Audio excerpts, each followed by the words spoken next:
Xpeng P7 was launched last year, and there are more than 20,000 of these babies on the road already in China, but only one here in America, and I got to play with it for about a day, though my drifting stunts were performed by my body double, Rich Rebuilds. Look, you can barely tell us apart. So let's talk about P7. Oh, welcome to E4 Electric, where the grass is greener on this side. Because, you know, we don't poison it with diesel fumes. So all you have to do, if you like the green grass, is click on the subscribe button and the bell notification icon so you don't miss anything moving forward. Like my upcoming interview with Sandy Monroe, who is here pretty much every month, and my review of the Super Cruise in the new Bolt EUV. If you've been watching this channel for a while, you probably have seen me drive quite a few electric cars before, but driving this one made me a little nervous, like I was going on a first date. But instead of bringing chocolates, I brought some anxiety because, you know, I have been in Chinese cars before at the car shows and when I was in China, but this was the first time when I was going to actually drive one. The reason I was nervous because I've been talking about Chinese cars for a while, Xpeng, NIO, BYD, and so forth. But this time around, I really had a chance to actually see if this was a good enough car to compete with European cars, American cars, Japanese, Korean, and so forth. And I was pleasantly surprised. So I have to say, this was a pretty good date. Now, before we go any further, let's just once and for all learn how to pronounce the name of the brand. And I know I'm the last guy to be teaching anybody how to pronounce really anything, but I think I know just the right guy to do that. How do you pronounce the name of the company? Well, it's called Xpeng in English. Xpeng. Okay, and in Chinese, it's called Xiaopeng, but it's a little too difficult for foreigners to pronounce. So Xpeng is the... we appreciate that. Okay, Xpeng, got it. A lot of people don't know that Xpeng Motors actually is listed on a New York Stock Exchange. Now, it doesn't really sell any cars here in the US. It has sold most of its cars in China until very recently when they started exporting their crossover SUV G3 to Norway. Now, that's a pretty big step. That means that they are going to be expanding in Europe, and I think it's just a matter of time when they will be coming over here, crashing our party as well. Now, full disclosure, Xpeng Motors is one of this channel's sponsors, and because of what was happening with Tesla, the whole thing with the IP, I have actually conducted my own pretty extensive research before signing a deal, and I have to say that I found nothing that I would be concerned about. As a matter of fact, what I found that Tesla is not actually even suing Xpeng Motors at all. On top of that, I have also found out that Xpeng actually offered their code to be compared to Tesla's using a third party, something that Tesla has not agreed to. Now, Xpeng has always said that they've been very much inspired and influenced by Tesla. You can really say that it was kind of Tesla's idea when they opened up their patents to other automakers so they could essentially copy some of their tech so electric cars would start taking over the world, which is essentially what's happening right now. But after my experience with the P7, I have found very few similarities. Let me know if you feel differently. Now, I've noticed that whenever the conversation shifts to the Chinese-made electric cars, there's always a couple of people going like, but Alex, I don't want that cheap crap from China, as they type that on their made in China phones, wearing made in China shirts and hats, while their kids are playing with made in China toys. I think it's time to grow up. The truth is that manufacturing in China has been state of the art for quite some time, and even the manufacturing guru Sandy Monroe has consistently said that the Teslas that are being made in Shanghai are actually better quality than Teslas that are made here in California. And this is what he predicts is going to happen when Chinese auto manufacturers will start selling their cars like P7 in Europe and the United States.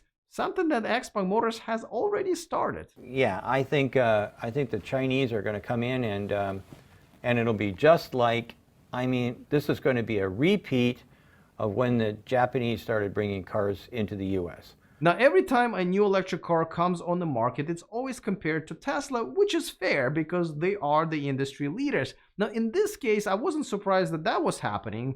What I was surprised is which Tesla the P7 was compared to. Most people and YouTubers, who are people too, compared it to the Tesla Model 3, But after my time with the car, I really didn't think that that was probably even a fair comparison. I would say that the more equivalent car would be the Tesla Model S. And I couldn't understand why everybody was comparing it to the Model 3 until I realized that the price, if you convert it to American dollars, is only about $35,000 after the incentives, which I guess is more comparable to the Model 3. And I really don't want this to be a comparison video, especially because the Chinese market is usually going after the comfort and luxury over performance, where here in the United States and Europe, performance is the key. So if P7 ever comes to Europe or the United States, which does seem relatively likely, I would assume that Xpeng Motors would actually tune it to be a little bit more performance oriented. Since the launch last year, Xpeng has sold over 20,000 of P7s, which is pretty impressive. It has a range of about 310 EPA equivalent miles. Comes with a single or dual motor. The performance version goes 0 to 60 in about 4.3 seconds. And interestingly enough, Xpeng Motors offers this car with two different types of batteries, NCM and LFP. Now, the biggest thing about this car is actually its self-driving tech, the X-Pilot 3.0 with a navigation guided pilot. However, I couldn't test it because it wasn't connected, since this is just one car here in the United States. But once the pandemic is over, I'm told that I will go to China and be able to experience this myself. And of course, I just might bring a camera with me. Now, another pretty big thing about this car that I liked is their in-car voice system, where you can really tell the car to do almost anything that you can do with buttons or the screen, and it would do it. Now, unfortunately, it was in Chinese, so all I could do was stare at the cute little robot in the corner. But from the reviews that I've seen from China, the list of the commands that it can understand is quite extensive. 你好，小 P。嘿，我关闭空调。空调关掉啦。Just turned on. Right. Now, I have to say that I don't understand why this is the first car where I see such extensive interaction between the driver and the car by voice. I feel like we should have had it for many, many years. We do have the voice recognition technology. I mean, it may not recognize Russian accent very well, but we do have it. P7 has quite a few cute features, like these speakers that pop up like little UFOs, and they have a pair that are built in right into the headrest. So if your girlfriend's ever talking about the shoe shopping, well, this feature is for you. The headlights have been designed with the inspiration from the Star Wars lightsabers, and they can do a little light show to which you can dance to with other YouTubers. If you want to see more of our dancing, I've uploaded that for my premium members. Though I do have to say that this is not the first car that invited me to dance.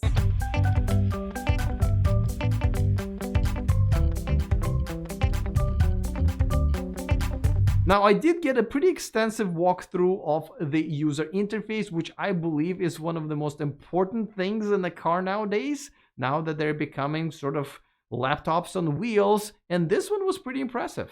I do have to say that the person who was showing me the interface kept using the voice commands a lot, which only confirms that the best way to communicate with this car is by voice, which I think is awesome. But one of the best things that I've liked about the interface and about the car was the fact that it had many different apps. This is yet another feature that I feel like we should have had a long time ago, even before the gluten-free pizza. Even cars like Polestar 2 and Volvo XC40, which both are running on the Android operating system with the Play Store from Google, don't have more than a couple of dozen of apps, which was kind of my biggest disappointment. And I know I just schooled you guys on how to pronounce Xpeng Motors, and yet I can't figure out how to pronounce Volvo. Volvo. I'm working on it, okay? And the car drove very well. Now, I have to say that I'm usually the one who picks comfort over performance, but Rich Rebuilds has pushed this car to a limit, and he drifted it, and he just abused it every single way, and it took it. And the interior felt pretty solid. It didn't feel cheap at all. It wasn't luxury like Mercedes or BMW, but it definitely gave me a feel of a well-done sports sedan interior. So I gotta say, if you are an American or European consumer and you don't want this type of a car on the market, you're a fool. We need this. GM, Volkswagen, Ford, Mercedes-Benz, and even Tesla, dare I say, will all make better electric cars if this is one of the cars that we'll have to compete with. And if you are one of those people or YouTubers, who are also people, as I've mentioned earlier, who are screaming about how much we need the affordable electric cars, well, and I know at first it will probably depend on the tariff war between China and the United States and Europe, but at some point they will, just like Germans and Japanese auto manufacturers, will come and build their factories in the United States and Europe. Very recently, I posted a video for you guys where I did a tour of the Chinese automaker that has a factory right here in California making electric buses for us. Either way, the next few years are going to be exciting for the global electric car revolution, and I cannot wait. And if you want to see my conversation with Rich Rebuilds about his experience with a P7, and most importantly, see more of our awesome dance moves, I posted that video for my premium members. If you want to become one, all you have to do is click on the join button, and for just 17 cents a day, you can provide this YouTuber with food, shelter, and electricity for his electric cars. All right, looking forward to all of your comments. Other than that, see you guys next time, and remember to stay charged.